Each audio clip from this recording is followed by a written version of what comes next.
Ողջույն թանկագին քույր, թանկագին եղբայր, Տիրոջ օրհնությունը, բարեհաճությունը, սերը լինի քեզ հետ։ Ես աղոթում եմ այս վերջի մեկ ամիսը մեկ խնդրի համար,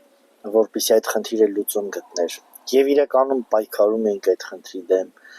ինչ-որ բաներ ենք ձեռնարկում եւ այդ խնդիրը չէր լուծվում։ Եվ մեկ օր աղոթքի ժամանակ ես իմ սրտի մեջ մի այսպիսի խոսք ստացա. խնդիրը այդքան էլ մեծ չի, երբ որ դու Քրիստոսին ես տենում։ Խնդիրը այդքան էլ մեծ չի, երբ որ իրականում հրաշքանողին ես տենում։ Եթե դու տեսնես հրաշքանողին, դու խնդիրը չես տեսնի, բայց եթե շարունակես տեսնել խնդիրը, հրաշքանողին չես տեսնի։ Եվ երեք այդ օրը ես իմ հայացքը փոխեցի այդ իրավիճակի վրա։ Այնքան հետաքրքիր է, մեր Աստված յուրահատուկ ձևով է գործում։ Եվ հաջորդ օրը, գիտեք, այդ խնդիրը այնպես լուծում ստացավ, որ թե ես, թե իմ ընտանիքը, թե իմ ընկերները, մենք չէինք սպասում, որ դա այդպիսի խնդրի լուծում կլիներ։ Մենք պլանավորել էինք մի բան, բայց Աստված արեց ուրիշ բան։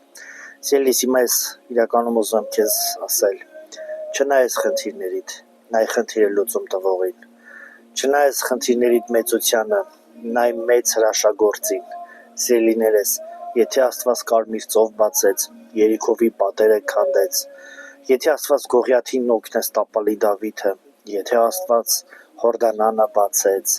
եւ երկնքից մանանա բերեց, թռչուններով կերակրեց, ես քեզ ասեմ, այդ ամեն ինչը նա պատրաստ է նորից անել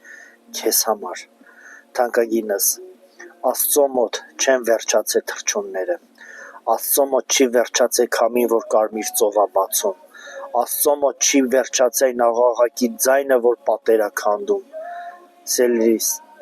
ուզում քեզ ասեմ, չնայես խնդիրներիդ, նայ Քրիստոսին,